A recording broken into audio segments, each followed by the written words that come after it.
Hello दोस्तों, आपके अपने चैनल एसजी नॉवल वर्ल्ड में आप सबका स्वागत है। ऐसे ही रोचक स्टोरी के लिए चैनल को सब्सक्राइब जरूर कर लीजिए। आइए अब एपिसोड कंटिन्यू करते हैं। एपिसोड 36 हैरानी। दोपहर का वक्त। नायरा, परिणीति, आकृति मल्होत्रा, प्रेरणा मल्होत्रा चारों ही बाहर शॉपिंग पर निकले हुए थे। आकृति मल्होत्रा ने नायरा और परिणीति को कॉलेज छोड़कर वहां से जाने का सोचा, हालांकि वह दोनों वहां रुककर उन दोनों का इंतजार करना चाहती थी, लेकिन परिणीति ने उन दोनों को वहां से जाने के लिए कह दिया।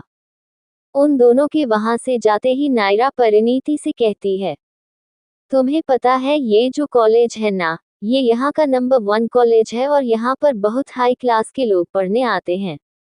हो सके तो कुछ लोग तुम्हारे साथ गलत व्यवहार भी करेंगे, पर फिक्र मत करो। 2 महीने बाद मैं भी यहीं पर आने वाली हूँ। बस 2 महीने तक तुम यहाँ पर अकेले रहना। नायरा की बातों को सुनकर परिणीति मुस्कुराते हुए कहती है, हाँ मुझे पता है, लेकिन तुम फिक्र मत करो। 2 महीने तक मुझे कॉलेज जाने की इतनी जरूरत भी नहीं है, क्योंकि जब मैंने इस बारे में पता किया था तो बताया गया था कि मुझे कम से कम 1 महीने तक घर में रहकर उनके दिए हुए डिजाइन के प्रोजेक्ट बनाने होंगे और फिर 1 महीने के बाद हम तुम साथ में चलेंगे। परिणीति की बातों को सुनकर नायरा के चेहरे पर मुस्कुराहट आ गई। वह परिणीति का हाथ पकड़ के कॉलेज के अंदर गई। उसने वहां के गार्ड से प्रिंसिपल के ऑफिस के बारे में पूछा। जब गार्ड ने रास्ता बताया तब नायरा परिणीति को लेकर ऑफिस की तरफ बढ़ गई। वह दोनों जैसे ही ऑफिस में पहुंचे, उन दोनों ने देखा प्रिंसिपल के साथ साथ एक लड़की भी वहां बैठी हुई है, जो बहुत ही मॉडर्न तरीके से मुस्कुराते हुए प्रिंसिपल से बात कर रही थी। नायरा ने एक बार भी उसे नहीं देखा। परिणीति नायरा के साथ थी। तभी प्रिंसिपल ने उन दोनों को देख लिया। प्रिंसिपल नायरा को पहचानते थे। वह ये जानते थे कि नायरा अभिमन्यु मल्होत्रा की बहन है। नायरा को देखते ही प्रिंसिपल तुरंत अपनी जगह से उठकर उसके पास आकर बड़े ही प्यार से कहते हैं, अरे नायरा बेटा, आप यहाँ। आपने आने से पहले एक बार भी मुझे इन्फॉर्म क्यों नहीं किया? अगर आप मुझे बता देती तो हम आपको यूं इंतजार नहीं करवाते। प्रिंसिपल की बातों को सुनकर नायरा मुस्कुराते हुए कहती है, लेकिन सर आपका इंतजार कहाँ करना पड़ रहा है? मैं तो अभी अभी आई हूँ और वैसे भी इसमें आपको बताने की क्या जरूरत थी? क्या इवान भाई ने आपसे यह नहीं कहा था कि मैं अपनी भाभी के साथ उनका स्कॉलरशिप फॉर्म को सबमिट करने आ रही हूँ? नायरा की आवाज सुनते ही वहां बैठी मॉडर्न लड़की ने तुरंत पीछे मुड़कर देखा। इतने सालों बाद नायरा का चेहरा वह पहचान चुकी थी और वह नायरा को देखते ही हैरानी में थी। वही नायरा ने अब तक उसे देख लिया था और वह उसे देखते हुए हैरानी से कहती है, तुम यहाँ क्या कर रही हो? क्या तुम अभी तक कॉलेज में पढ़ाई कर रही हो? नायरा की बातों को सुनकर प्रिंसिपल ने पीछे मुड़कर देखा। उन्होंने उस लड़की को देखा जिससे वह हंस हंस कर बात कर रहे थे। वही वह लड़की नायरा की बात सुनते ही गुस्से में उसके पास आकर कहती है, ए यू, हाउ डेयर यू? तुम्हारी हिम्मत कैसे हुई मुझसे इस तरह से बात करने की? और मैं यहाँ पर कोई पढ़ाई करने नहीं आई हूँ। यह मेरे पापा का कॉलेज है। सामने खड़ी लड़की की बातों को सुनकर नायरा हंसते हुए कहती है, क्या कहा तुमने? ये तुम्हारे पापा का कॉलेज है? ओ माय गॉड, क्या तुम्हारे पापा ने नहीं बताया वह किनके अंडर काम करते हैं? आई मीन तुम्हारे पापा इतने इंटेलिजेंट है। आई होप वह झूठ नहीं बोलते होंगे। नायरा की बातों को सुनकर प्रिंसिपल जल्दी से उसकी बातों को बीच में रोकते हुए कहते हैं, नायरा आप आइए, मैं आपके स्कॉलरशिप फॉर्म को एक बार देख लेता हूँ। ये कहकर उन्होंने अपनी बेटी को वही बैठने का इशारा किया और नायरा परिणीति को सामने कुर्सी पर बिठाकर उसके साथ लाए हुए फॉर्म को देखने लगे। परिणीति कुछ भी समझ नहीं पा रही थी। वह तो बस उस मॉडर्न लड़की को देखे जा रही थी जो गुस्से में नायरा को देख रही थी। ये देखकर परिणीति ने तुरंत नायरा का हाथ पकड़ लिया। तभी नायरा ने प्रिंसिपल को देखते हुए कहा, ये स्कॉलरशिप असली है और इस बारे में इवान भाई ने आपसे भी बात की थी। आई होप मुझे इस बारे में दोबारा बात ना करनी पड़े। मैं बस इतना चाहती हूँ कि मेरी दोस्त को यहाँ पर कोई परेशान ना करे। उसे हर तरीके से अच्छी पढ़ाई मिलनी चाहिए। वह मेहनती है और वह हर एक काम बहुत अच्छे से करेगी। जैसा कि आपको भी पता है 2 महीने बाद मैं इसी कॉलेज में आने वाली हूँ।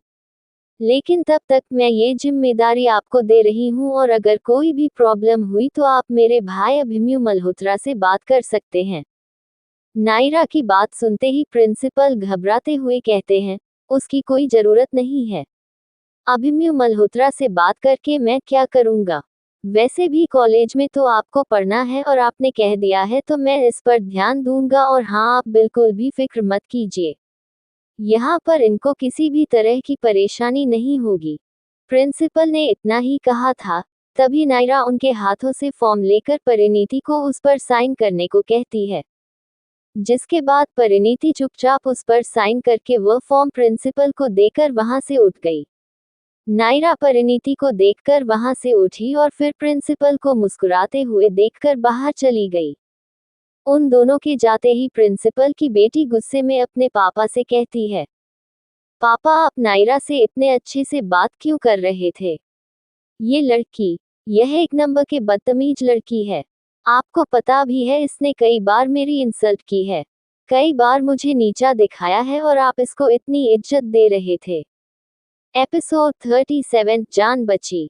अपनी बेटी की बातों को सुनकर प्रिंसिपल गुस्से में कहते हैं, बस करो कृतिका, तुम्हें पता भी है ये कौन है? नायरा मल्होत्रा, अभिमन्यु मल्होत्रा की छोटी और लाडली बहन। अगर किसी ने भी इनकी बहन को परेशान किया तो अभिमन्यु मल्होत्रा उसे बिल्कुल नहीं छोड़ता है और जिस कॉलेज में तुम खड़ी हो ना वह कॉलेज भी उसी के इंडस्ट्री में आता है। मैं भले ही इस कॉलेज का प्रिंसिपल हूँ, लेकिन यहाँ का हर एक काम धाम मल्होत्रा इंडस्ट्री देखती है। हो सके तो आगे से नायरा मल्होत्रा और उसकी दोस्त परिणीति से दूर रहना। तुम भी यहाँ पर एक टीचर के तौर पर रहने वाली हो, लेकिन इसका मतलब यह नहीं कि तुम बदतमीजी करोगी। प्रिंसिपल की बातों को सुनकर कृतिका गुस्से में कहती है, मुझे अब यहाँ पर कोई टीचर नहीं बनना है। आपने अभी थोड़ी देर पहले कहा था ना कि मुझे बिजनेस की पढ़ाई करनी चाहिए, तो ठीक है, मैं उसी की पढ़ाई करूंगी और इस बार पक्का टॉपर बनूंगी। कृतिका की बातों को सुनकर प्रिंसिपल हैरानी से कहते हैं, लेकिन अभी अभी तुमने कहा था कि तुम टॉपर नहीं बन सकती हो, क्योंकि तुम्हारा पढ़ाई में मन नहीं लगता है। इसलिए मैंने तुम्हें टीचर बनने को कहा है और अब तुम कह रही हो कि तुम्हें टीचर नहीं बनना है। एक काम करो, घर जाकर आराम करो। रात में जब मैं घर आऊंगा तब डिस्कस करके मुझे कंफर्म बता देना तुम्हें क्या करना है। इतना कहकर प्रिंसिपल टेबल पर रखी हुई फाइल को लेकर लाइब्रेरी में चले गए। वहीं जब कृतिका ने ये देखा तो वह गुस्से में पैर पटक कर वहां से बाहर चली गई। इधर परिणीति नायरा कॉलेज से बाहर निकल चुकी थी। परिणीति अभी भी नायरा को देख रही थी, तो नायरा मुस्कुराते हुए कहती है, हाँ मैं जानती हूँ तुम ये पूछना चाहती हो ना कि मैं उसे कैसे जानती हूँ। तो हुआ ये कि मैं और प्रिंसिपल की बेटी यानी कि कृतिका एक ही कंपनी पर प्रोजेक्ट बना रहे थे, जिसमें हमारा ग्रुप था और मेरे ग्रुप में कृतिका भी मौजूद थी। कृतिका बार बार मुझे नीचा दिखाना चाहती थी, इसलिए मैंने उसे सबक सिखाने के लिए सबके सामने उसे नीचा दिखा दिया और इस बात को लेकर वह मुझसे दुश्मनी निकाल रही है। पर फिलहाल के लिए एक बात याद रखना, कृतिका को पता नहीं चलना चाहिए तुम अभिमन्यु मल्होत्रा की पत्नी हो। हालांकि दुनिया वालों को पता है, लेकिन किसी ने तुम्हारा चेहरा ठीक से देखा नहीं है और ऐसे में अगर कृतिका को पता चला जाएगा तो वह उसका फायदा उठाएगी। मैं उसे बहुत अच्छे से जानती हूँ, वह एक नंबर की घटिया लड़की है। वह हर एक काम गड़बड़ करती रहती है। नायरा की बातों को सुनकर परिणीति मुस्कुरा रही थी। उसे इस बात का अंदाजा ही नहीं हुआ कि वह दोनों चलते चलते काफी दूर आ गए थे। इस बीच में एक बाइक वाला जो परिणीति के बगल से गुजर रहा था वह काफी देर से हॉर्न बज रहा था, लेकिन परिणीति नायरा की बातों में इतना खो गई थी कि उसे कुछ सुनाई नहीं दे रहा था। तभी वह बाइक ठीक परिणीति के सामने आ गई, लेकिन इससे पहले कि वह परिणीति को बाइक से टक्कर मारता तभी किसी ने परिणीति का हाथ पकड़ के अपनी ओर खींच लिया। नायरा को कुछ देर तक समझ ही नहीं आया क्योंकि वह दूसरी तरफ चल रही थी। वही परिणीति को खींचने वाला इंसान कोई और नहीं बल्कि मानव था, जो पूरा समय उसके पीछे ही मौजूद था, और यह बात नायरा परिणीति को पता भी नहीं चली। बाइक वाला वहां से भाग चुका था। नायरा ने अभी भी आंखें बंद करके रखी हुई थी। जब उसे एहसास हुआ कि सब कुछ शांत है, तब उसने जल्दी अपनी आंखें खोली और परिणीति को ढूंढने लगी। तभी नायरा ने परिणीति को मानव के पास देखा। मानव ने परिणीति का हाथ पकड़ रखा था और उसे देख रहा था। हालांकि मानव के चेहरे पर किसी भी एक्सप्रेशन को नहीं देखा जा सकता था। मानव एकदम शांत भाव से परिणीति को देखते हुए कहता है, मैडम आप ठीक है ना? आपको कहीं लगी तो नहीं? मानव की आवाज सुनते ही परिणीति, जो काफी ज्यादा डर चुकी थी, उसने अपने डर को छुपाकर अपनी आंखें खोलकर सामने मानव को देखा। हालांकि उसने जब शुरुआत में मानव को देखा था, तो उसको उसमें भूत नजर आ रहा था। लेकिन मानव की सच्चाई जानने के बाद परिणीति उसे 2 कदम पीछे होकर कहती है, हाँ मैं बिल्कुल ठीक हूँ, लेकिन आप यहाँ क्या कर रहे हैं? परिणीति के सवाल सुनकर नायरा भी मानव के पास आकर कहती है, तुम्हारा शुक्रिया मानव, जो तुमने सही समय रहते परिणीति को बचा लिया। लेकिन तुम यहाँ क्या कर रहे हो और तुम कब से हमारे पीछे थे? उन दोनों के सवालों को सुनकर मानव कुछ देर तक चुप रहा। फिर वो अपनी चुप्पी तोड़कर मुस्कुराते हुए कहता है, मैं आप लोगों के पीछे नहीं था। मैं अपना काम करने के लिए यहाँ से गुजर रहा था। तभी मैंने आप दोनों को ऐसे ही जाते हुए देखा। मैं आप दोनों के पास आ ही रहा था कि मैंने बाइक वाले को परिणीति मैडम के पीछे देख लिया। मैंने देखा मैडम को कुछ सुनाई नहीं दे रहा है, तो मैं उन्हें बचाने के लिए तुरंत यहाँ आ गया। मानव के एक्सप्लेनेशन को सुनकर परिणीति मुस्कुराते हुए कहती है, तुम सच में बहुत अच्छे हो। तुम्हारा शुक्रिया जो तुमने मेरी जान बचा ली। क्या तुम अभी यहाँ से जाने वाले हो या फिर हमें साथ लेकर जाओगे? परिणीति की बातों को सुनकर मानव मुस्कुराते हुए कहता है, साकेत भाई का ऑर्डर है कि मैं आप दोनों को आकृति मैडम के पास लेकर जाऊं, जो आपका शॉपिंग मॉल में इंतजार कर रही है। मानव की बात सुनकर नायरा खुश होकर कहती है, ये तो साकेत भाई ने बिल्कुल ठीक किया। तुम्हें पता है मैं कितना थक गई थी और मैं ये सोच रही थी कि कब तक गाड़ी कॉलेज पहुंचेगी। अब तुम आ ही गए हो तो तुम हमें लेकर चलो। ये कहकर नायरा परिणीति को ऊपर से नीचे देखकर उसको वहां से लेकर चली गई। जब दोनों वहां से चली गई, तब मानव ने अपने कानों पर लगाए हेडफोन के बटन को ऑन करके एक आवाज को वॉइस रिकॉर्डिंग के तौर पर अभिमन्यु को भेजते हुए कहता है, सर मैडम को एक बाइक वाला टक्कर मारने वाला था। समय रहते मैंने मैडम को बचा लिया, लेकिन वह बाइक वाला वहां से भाग चुका है। पर आप फिक्र ना करें, मेरी नजरें उसी के ऊपर है। बहुत जल्द मैं उसे पकड़कर आपके सामने ले आऊंगा। इतना रिकॉर्डिंग करते ही मांडव ने उसे सेंड किया और अपने फोन को, जो उसके हाथों में रखा था, उसे पॉकेट में रखकर वहां से गाड़ी की तरफ चला गया। एपिसोड 38 अभिमन्यु के पास आया परिणीति का तस्वीर। इधर अभिमन्यु केबिन में बैठकर काम कर रहा था, या यूं कहें कि वीडियो कॉल पर मीटिंग कर रहा था। साकेत अभिमन्यु के बगल में बैठकर उन मीटिंग में आने वाले हर एक मेंबर के नाम की लिस्ट बना रहा था। जब मीटिंग खत्म हुई तभी अभिमन्यु ने अपने फोन का नोटिफिकेशन देखा, जिसमें मानव का वॉइस मैसेज आया हुआ था। अभिमन्यु ने लैपटॉप स्क्रीन पर देखते हुए मानव की वॉइस रिकॉर्डिंग को स्टार्ट किया, जिसके बाद मानव की आवाज उन दोनों को सुनाई दी। मानव की बात खत्म हुई, तभी अभिमन्यु साकेत को देखते हुए कहता है, तुम पर्सनली मानव से कॉल करके बात करो और उसे पूछने की कोशिश करो कि वह इंसान कौन था। क्या उसने जानबूझकर ऐसा किया या फिर वह एक गलती थी? अभिमन्यु की बातों को सुनकर साकेत मुंह बनाकर कहता है, नहीं, मुझे उससे नहीं बात करनी है। तुम खुद कर लो उससे बात। उसने इतना ही कहा था कि तभी उसने अभिमन्यु की तिरछी नजरें देखी। इसके बाद वह अपनी बात को अधूरा छोड़कर दोबारा कहता है, हाँ मुझे ही तो करना होगा। मैं करता हूँ बात। ये कहकर साकेत वहां से उठा और अपना फोन लेकर सोफे पर चला गया। पर उसी वक्त केबिन का दरवाजा खुला और एक स्टाफ ने केबिन के दरवाजे के पास रहकर अंदर आने की परमिशन मांगी। अभिमन्यु ने उसे अंदर इशारा किया, जिसके बाद स्टाफ अंदर आते ही अपने हाथों में रखा छोटा बॉक्स टेबल पर रखते हुए कहता है, सर यह आपके लिए है। नीचे एक डिलीवरी बॉय आया हुआ था और उसने कहा था कि यह आपका पार्सल है।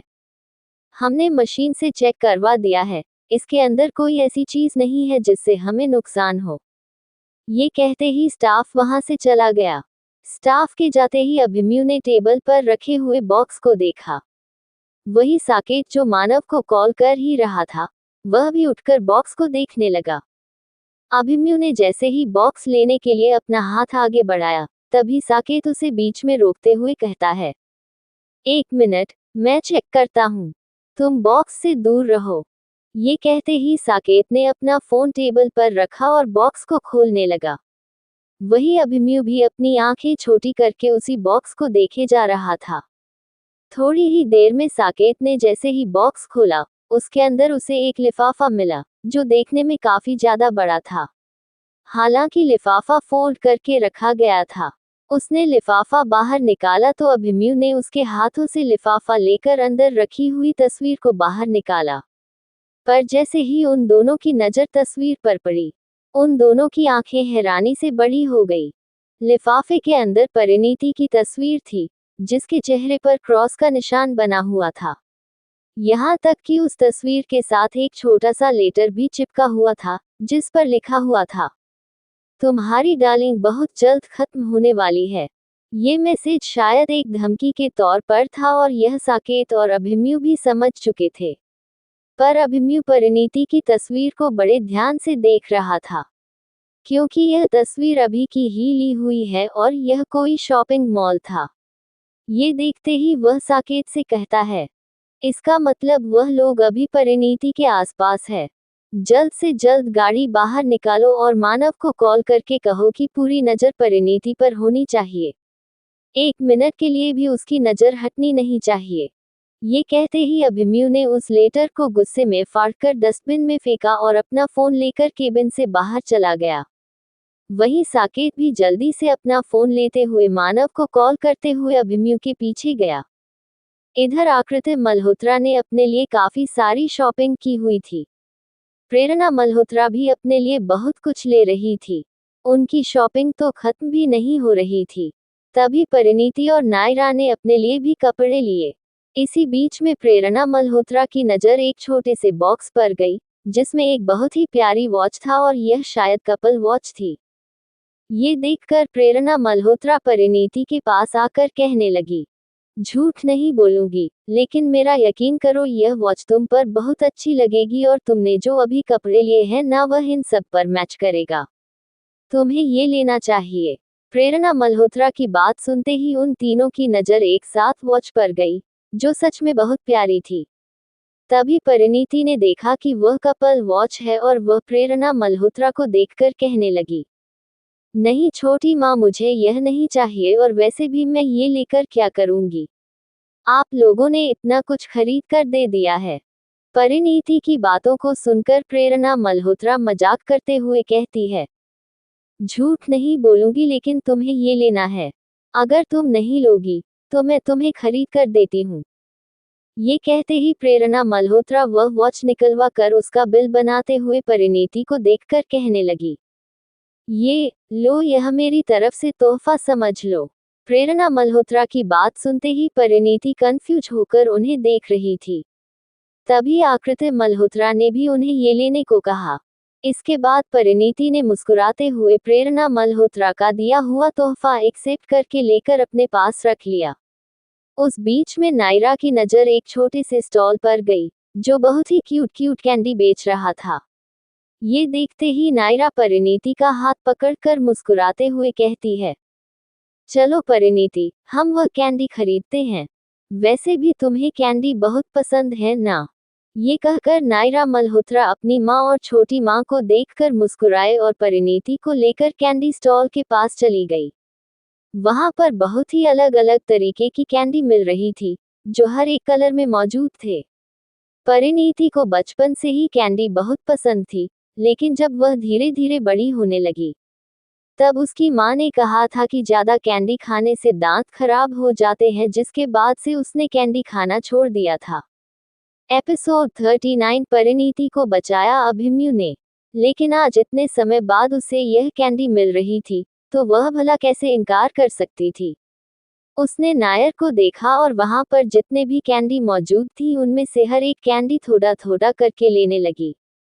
जब नायरा ने देखा कि परिणीति सारी के सारी कैंडी ले रही है तो वह मुस्कुराते हुए कहती है, क्या बात है परिणीति, मुझे तो लगा था तुमने कैंडी खाना छोड़ दिया है, क्योंकि समीक्षा ने बताया था तुम अपनी माँ के कहने पर कैंडी हमेशा के लिए छोड़ चुकी हो।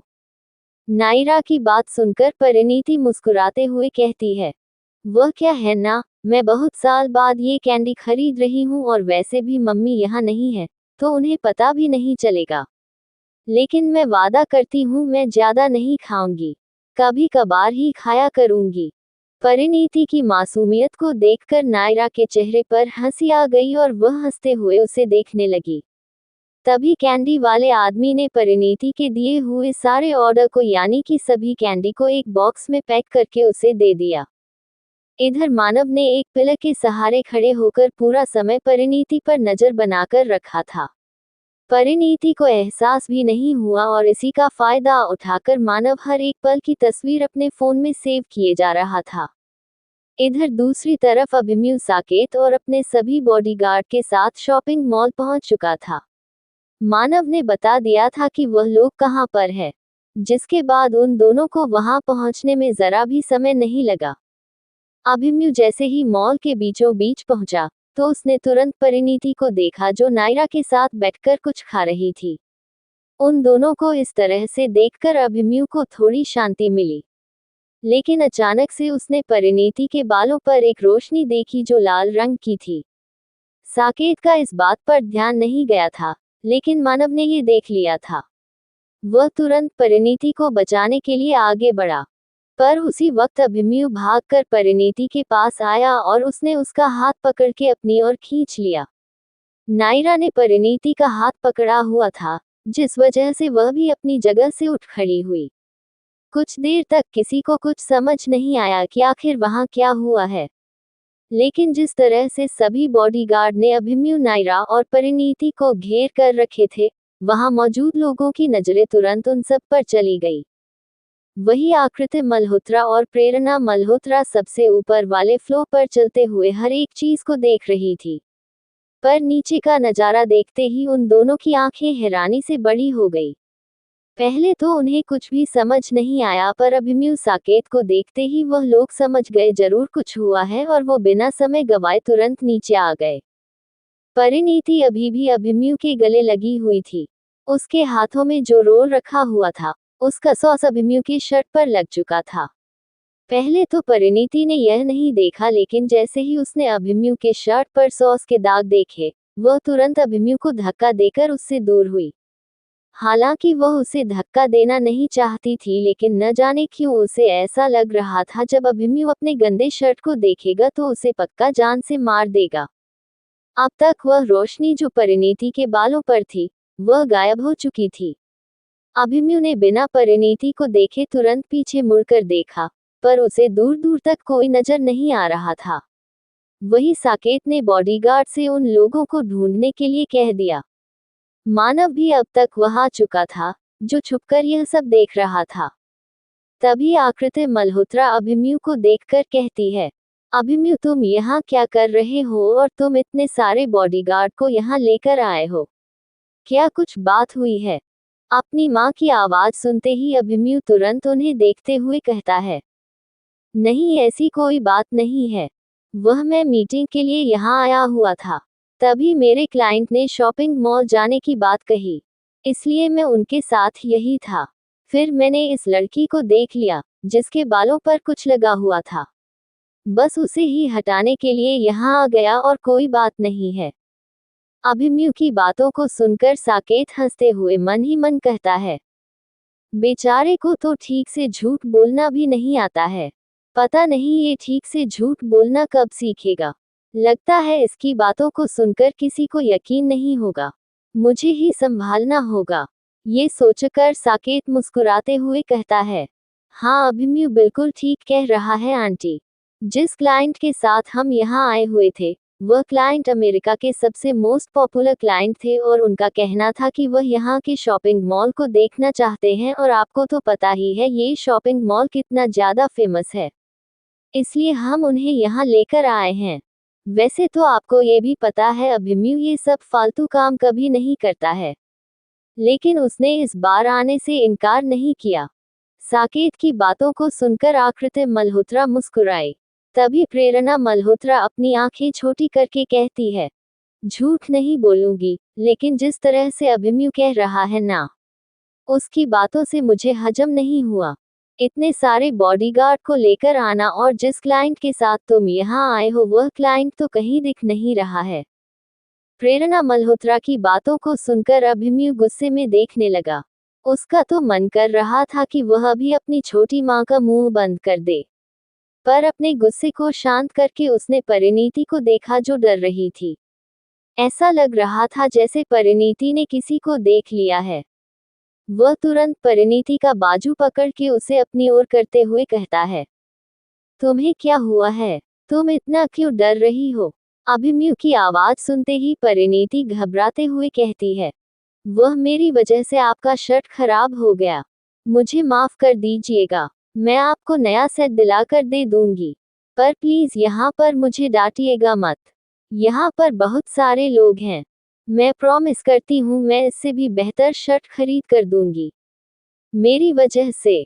परिणीति ने इतना ही कहा था कि उस बीच में सभी का नजर एक साथ अभिमन्यु की शर्ट पर चली गई। इस बात का एहसास तो अभिमन्यु को भी नहीं हुआ था, लेकिन परिणीति की बात को सुनने के बाद जैसे ही उसने अपने शर्ट के ऊपर दाग देखे तो उसकी आंखें ज्वालामुखी की तरह जलने लगी। लेकिन तभी मानव ने अभिमन्यु के पास आकर उसके कानों में धीरे से कुछ कहा और तुरंत 2 कदम पीछे हो गया। एपिसोड 40 अभिमन्यु से डरना।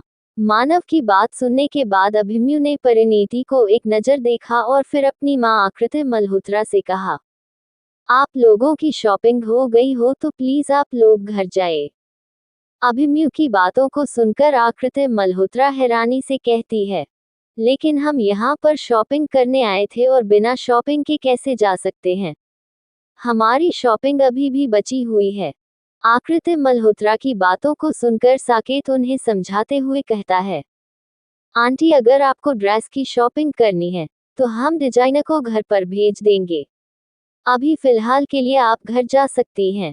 वैसे भी काफी ज्यादा समय हो चुका है। साकेत की बात किसी को समझ नहीं आ रही थी। वह आखिर कहना क्या चाहता है और क्यों उन लोगों को शॉपिंग मॉल से भगाना चाहता है।